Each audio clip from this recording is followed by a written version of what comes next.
Wellness tips sa Health Check Plus. Katawan, kagandahan, kagalingan, ating alagaan. Dito lang yan sa Wellness tips sa Health Check Plus. Nagbabalik ang Health Check Plus. Ngayong araw, pag-uusapan natin kung paano pinapalakas ng yoga ang ating pelvic floor ng mga kalalakihan nang sa gayon lalong maging healthy at makatulong sa pag-alaga ng kanilang mga prostate. Kasama natin ngayon ang isang yoga teacher, si Manny Tabunda. Si Manny ay isang retired IT expert at may-ari ng Studio Seva sa Celebrity Sports Club sa Quezon City. Welcome back po muli dito sa Health Check Plus, Manny. So, very welcome po ulit at salamat na napaunlakan niyo po kami dito.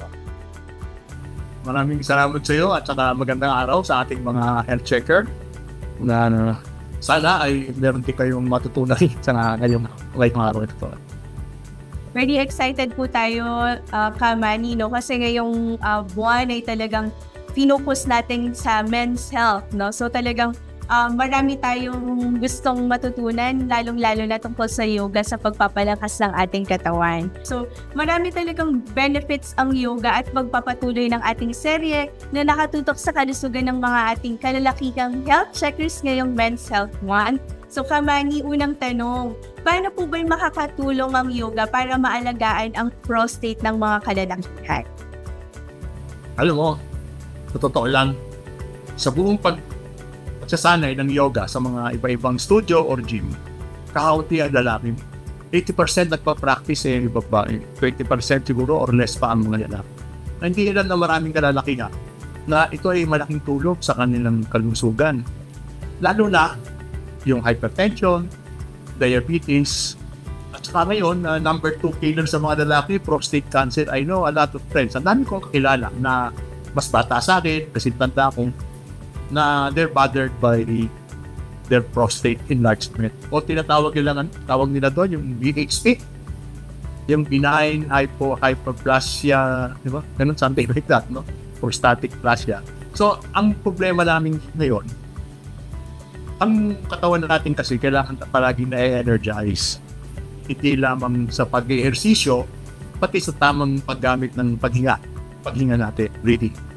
Kasi breathing is a tool for you to relax. Kasi tayo, hihinga tayo kahit wala tayong gawing control. Pero ang problema, yung emosyon natin, yung kalagayan natin, natitiktahan yung patinga. So pagka medyo natatakot ka, pumipigil ka huminga. Pag nag-i-stress ka, nag-hyperventilate ka. So your state of mind palaging magulo. So ang unang tinuturo sa yoga, yung paghinga ng tama. Pagkatapos, paghinga na gumagalaw. Pagkatapos doon, sisimulan mo ngayon sa paggamit ng hangin na pinapasok mo sa iyong lungs para talagang magamit mo as source of energy. Siguro naman, ikaw nasa medical profession ka, na sa lahat ng energy, feeling ng katawan, air, food, and water. Pagkatapos pumasok sa puso mo, diretso ka sa brain, di ba? Hindi to katulad ng mga pagkain. I-digest pa, marami sang dadaanan, isasalakin pa yung pagkain. Ang hangin, diretso, hanggang cellular level kagad. So, bigyan talaga dapat ng pansin ang paghinga. Ngayon, pagkatapos humihinga ka at gumagalaw ka, so mas efficient, no? Yung pag-distribute ng energy sa katawan mo. Kasi, yung mga muscles mo nababata, mga joints mo nababata, so madaling pasukan, madaling ma-energize ng oxygen, ng O2, no? Kasi pagka hindi ka masyado nag-ehersisyo, tsaka yung paghinga mo, dinitikta yung kalagayan mo, ang nangyayari, nire-recycle mo lang yung CO2. Di ba pa hyperventilate? Ang hinihinga mo lang, binabalik mo CO2. Kaya minsan nahihilo ka, lalong bumibisik mo. So, yun lang ang gusto ko maintindihan ng tao na ang yoga, hindi lang ito yung mga nakikitang pose na para kaming mga, ang tawag ko, yung mga pretzel, mukha kaming pretzel. Hindi yun. Naka-pretzel-like movement ka, pero humihinga ka na ayos na naka-relax ka. That is the true measure of mobility. Hindi flexibility at mobility. Napakaganda po nabanggit ni Manny sa atin mga ka-health checkers, no, na ang yoga ay higit pa sa pagkakaroon ng pretzel na mga poses, no? Pero ito ay talagang nakafocus sa ating paghinga, no? Ang ganda po nung nabanggit ninyo tungkol sa emotion, sa being in touch with our emotion and how yung breathing can actually affect our emotions as well. So, bilang isang yoga practitioner, Kamani, ano po yung maibibigay nating tips para sa ating mga kalalakihang health checkers para sa kanilang mind and body wellness? Yes, yun. Number one, siguro unang gagawin ng mga kalalakihan, lalo na sa mga tulad kong middle age, pumasok kayo sa yoga na without expectations. Kasi pinakamaganda sa yoga is that you practice but no expectations. Discover mo yung sarili mo. Kasi kung meron ka kagad na idea kung ano dapat gawin o kaya naman panonoorin mo yung neighbor mo while nagpa-practice, that is not yoga. Yoga is self-awareness and discovery. Kasi pagka nakita mo hanggat saan ang kaya mo, pag sinabing forward fold, kung hindi mo maawakan pa yung toes mo, hanggang doon ka lang sa thighs mo, sa tuhod, that is where you are. That is self-discovery. Dito pala ako. Pero, diretso yung likod ko, nag-hinging ako sa hips, lumuwag yung aking compression. Kasi karamihan ng tao, very compressed ang hip area, yung mga hip joints. Diba? So, ang gusto mo, paluwagin yun. Yung ikaw kalahati lang ang forward foot mo, yung isang nag-yoga matagal na, nakababa na all the way, ang benefit nun kasi yung katawan natin, iba-iba talaga. Hindi ko pwedeng pare-pareho. Kung meron 8 billion na tao, sinasabi nga nila bawat isa ay iba-iba. Not only of the physical sense, but emotional sense, mental state. Kasi pa nag-yoga ka, lahat yun nakikiring over mo. And no individual is alike. So you're unique. So pag papasok ka sa yoga, gusto mo mag-practice, huwag mong sabihin na agad kasi gagaling nito, bakit ganyan? Try to feel the pose, feel yourself, and discover. After you've discovered what you can do, then you can dream, can aspire. This is the next thing I will do. Before you know it, hanggang nabababa mo na yung kamay mo hanggang sa baba, hanggang nailalapad mo na sa baba. So, those are the things that, lahat naman ng bagay nagsimula sa umpisa. But the first step is important, no? Sabi nga niya, a journey of 1,000 miles begin with the first step, diba? So, that is the mindset that we should have. So, when we want to start yoga. Ang lalaki kasi, totoo lang, ako, tagal-tagal na akong, siguro nag-yoga ako, mga 65 na ako. Kung di pa ako na-injure, nagkasakit-sakit, parang yoga ko naging last resort. Sabi ko, pwede ko ito ginawa nung bata pa ako. Pero anyway, sabi nga nila, you will take up yoga at your auspicious time, kung saan mo talaga kailangan gawin ng yoga at saka matidiscover mo kung bakit ka kailangan. When that time comes, talagang yun, nag-arrive ka na to really do yoga. Because it's different from any other exercise. It's much different. So, yun lang sinasabi ko na you will start to practice yoga when that auspicious time, when after what you have done in your life and experience in your life, you will discover yoga.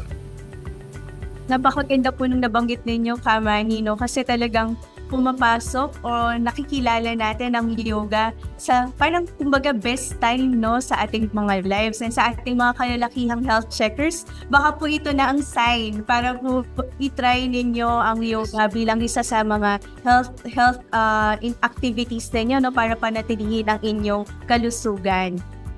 So, tama na yung pamacho namin kasi wala sa yoga, yung lalaki, unang pasok mo, this is an area where women are better than one friend. Talagang, wow, ito mga babae. Akala mo tayo malakas, pero ang lakas namin brute force. At babae, very graceful, pero ang lakas nila coming from the inside. And I'm discovering a lot of things of these women. Na kanya pala yung mga stress nila, trabaho, bahay, kung ano-anong antitibay. Kami lalaki, pati stress kami. Kung ano-ano ginagawa namin. So, it's about time to learn from the women in our lives. Yes, and very healthy outlet po itong yoga, no, Kamani. So, siguro gusto ko na mag-jump dun sa kung meron ba kayong mga specific yoga exercises para naman sa ating mga kalalakihang health checkers. Baka po pwede tayong magpakita ng ilang mga exercises na pwedeng gawin ng ating mga health checkers sa kanilang mga bahay o kaya sa kanilang mga opisina, no, if they have time, they may be interested to, practice this yoga exercises. Yeah. I'll start with not the easy one, but the more accessible one. Because most of our men are so busy working. So I'll start with just sitting down on a chair. This is the chair. I just sit down. Okay. So, ang muna, siguraduhin pag upo, yung dalawang seat bones mo, nakalapat para hindi umukod yung likod mo. Para diretso, yung tenga mo naka-align sa balikat, yung balikat mo naka-align sa hips. And then yung tuhod mo naka-align sa ankle. So yun ang tama. Mag-start muna tayo sa breathing. Sandali lang, para pakita ko lang sa mga 3 breaths. Yung tinatawag namin equal breathing. Yung 3-part breathing namin. Alam mo yan, bilang medical profession, most of the breathers, we are only using the chest and our diaphragm. In yoga, we recruit the abdominal muscle. We enlarge the abdominal muscle para yung ating diaphragm bumaba, mag-create ng more space. So when we inhale, more air will come into your lungs. So, unang lalapak mo yung dibdib, lalakihan mo yung open mo kasi meron tayong intercostal muscle sa ribs natin. Tapos mararamdaman mo yung bumababa ng konti yung diaphragm mo pag nag-inhale ka. Ngayon, to create more space, i-block mo yung stomach mo. So, pag-inhale. Tapos pag-exhale mo, yung tiyan mo, iliit mo, para tutulungan din niya yung diaphragm mo para itulak yung lungs to expel the air. So, let's do it. 4 counts muna, equal breathing. We call it equal breathing or sama breathing. So, inhale. 1, 2, 3, 4. Exhale. 1, 2, 3, 4. All through the nose. Inhale. Through the nose. And then exhale. 1, 2, 3, 4. Inhale. 1, 2, 3, 4. Exhale. 1, 2, 3, 4. Ngayon, tip ko lang sa mga boss. Pagka naiinis ka na sa subordinates mo, bago ka magsalita, baka naman masira yung diskarte ng bata, huminga ka ng mga 3 or 4 breaths. Yung tinuro mo equal breathing. Pagka yung mas mataas sa'yo, medyo bago ka magsalita, pinapagsalita ka, bago ka magsalita, huminga ka ng mga 5-6 beses na bago ka magsalita. So, pagka naman yung misis mo, huminga ka na lang ng huminga, huwag ka nang magsalita. Anyway, that's a joke. Anyway, ito yung natuturo ko muna sa inyo, yung tinatawag ko na parang wide-legged forward fold. Normally, pag ginagawa namin nakatayo, ganyan siya, no? Merong iba, hindi pa access siya. So, gagawin natin, nakaupo ka, yung seat bones mo, tapos open mo yung legs mo, wide. Yung iba siguro hanggang dito lang. Okay lang yun. Ako mo. Tapos, dahan-dahan, hawakan mo yung kamay mo nasa tuhod mo para lalayan mo na hindi ka sumuso.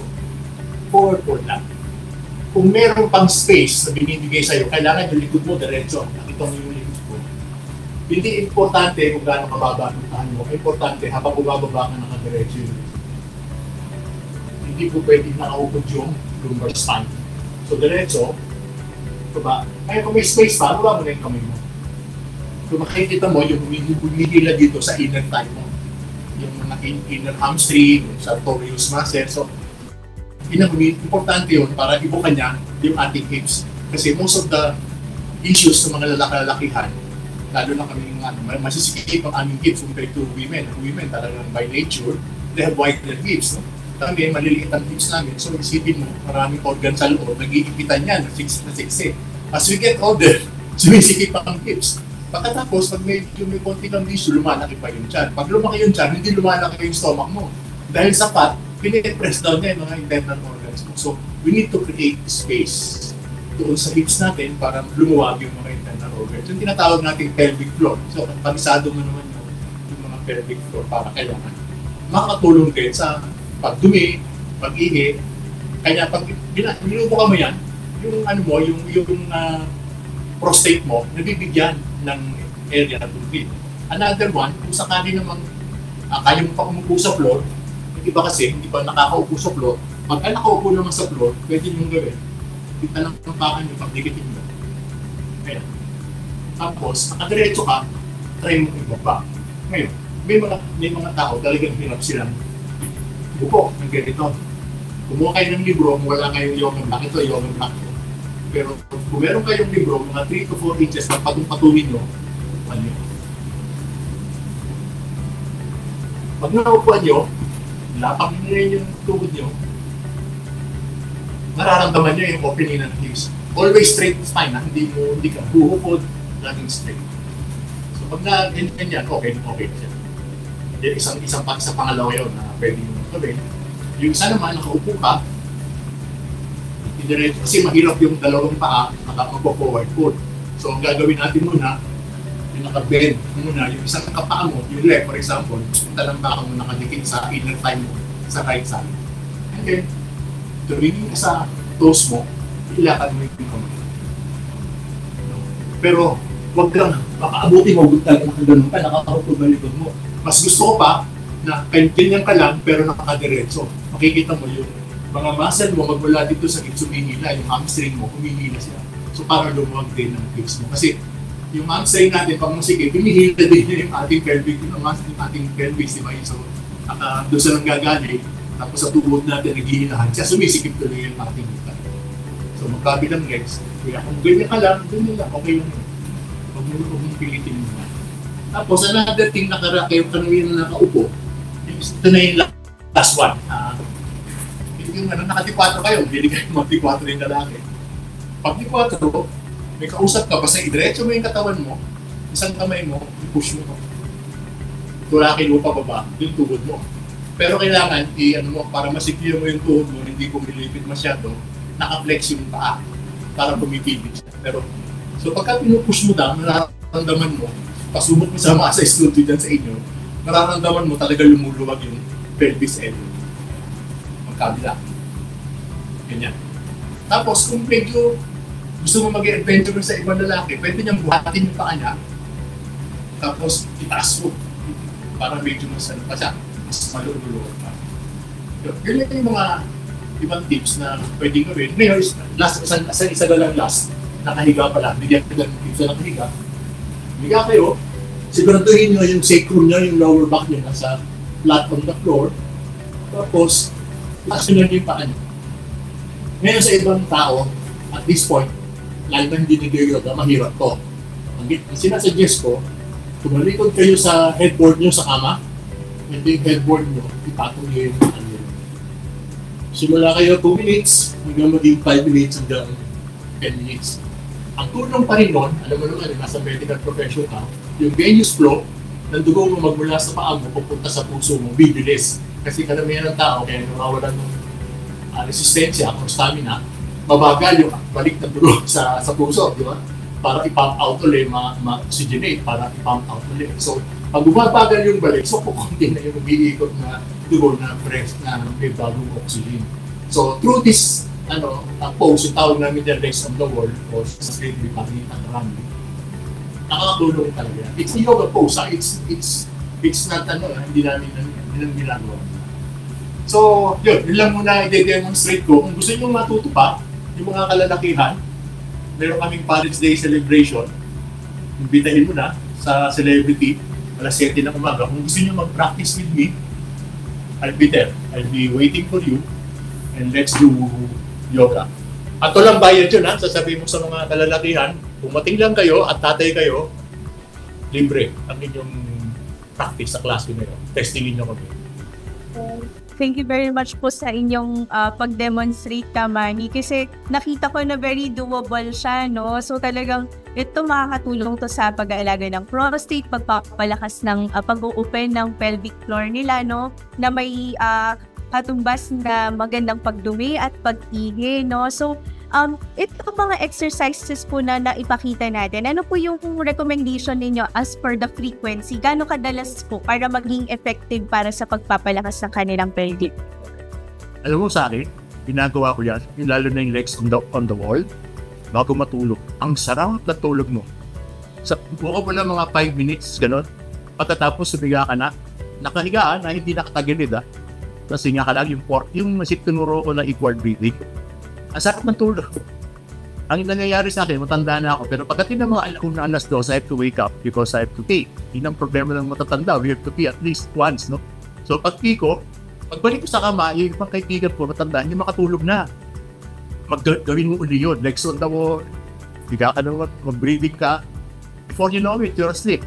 And again, as if hindi ka bumangon para mag-kiki. Isa na lang, yung isang benefit nilang sinasabi kong hip opener, kung wala ka na ng problema, babalik ang iyong sigla bilang lalaki. Maraming lalaki na may ED, one of the causes is because of enlarged prostate. Pag naayos nyo yan, hindi nyo na kailangan ng mga tablet, itong blue tablet. Manunumbalik. I know people, 70s, they're still active na nag-yoga. So, isang tip ko lang yun. Pwede. Yes. Buti ko na po yan, Kamani, kasi I'm sure very excited yung ating mga kalalakihan, no? Lalo-lalo na yung mga may problema pala sa mga ED. Kung talagang nakakatulong din ang yoga, I'm sure magiging excited sila para sumali at itry ang yoga bilang isa sa kanilang mga health activities. Remember, June 22, Saturday, 7:30 na Celebrity Club sa Quezon City. I'll be expecting you, mga health checkers. Libre naman to, wala tong gastusin at wala namang not revenue community service namin to. Kasi pangalan ng studio namin is Studio Seva. Seva stands for service without expectation. Yun ang ibig sabihin sa Sanskrit na nito. So, every now and then we conduct community service to spread out yoga as a health, as our way to maintain your health, to sustain your health. Mga health checkers, dayuhin po natin ang Studio Seva sa Celebrity Club sa Quezon City, no, para po matry natin itong yoga poses na ipakita sa atin ni Kaman. Yes. Maraming salamat sa mga health checkers. Maraming salamat po, Kamani. Sana po maimbitahan po muli namin kayo dito sa Health Check Plus. Anytime. Basta kayo. Samahan niyo po kami muli sa susunod na linggo dito sa Health Check Plus, ang programang pinagkakatiwalaan ng mga eksperto. Tandaan, ating pangalagaan ang ating kalusugan sapagkat ang kalusugan ay ating kayamanan. At huwag kalimutang batiin araw-araw ang ating minamahal. Be kind, be safe, and stay healthy. Ako po si Teacher Ellie Campos Barayat, dito sa programang pinagkakatiwalaan ng mga eksperto, ang Health Check Plus. Wellness tips sa Health Check Plus. Katawan, kagandahan, kagalingan, ating alagaan.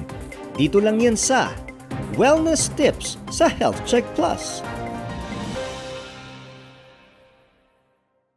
Mga health checkers, maaari ninyong balik-balikang panoorin ang ating mga episodes sa Health Check Plus YouTube channel or iscan ang QR code na makikita sa inyong mga screen. Mag-comment, mag-like, at mag-subscribe at i-click ang notification bell para laging updated sa ating mga features. Be a health checker!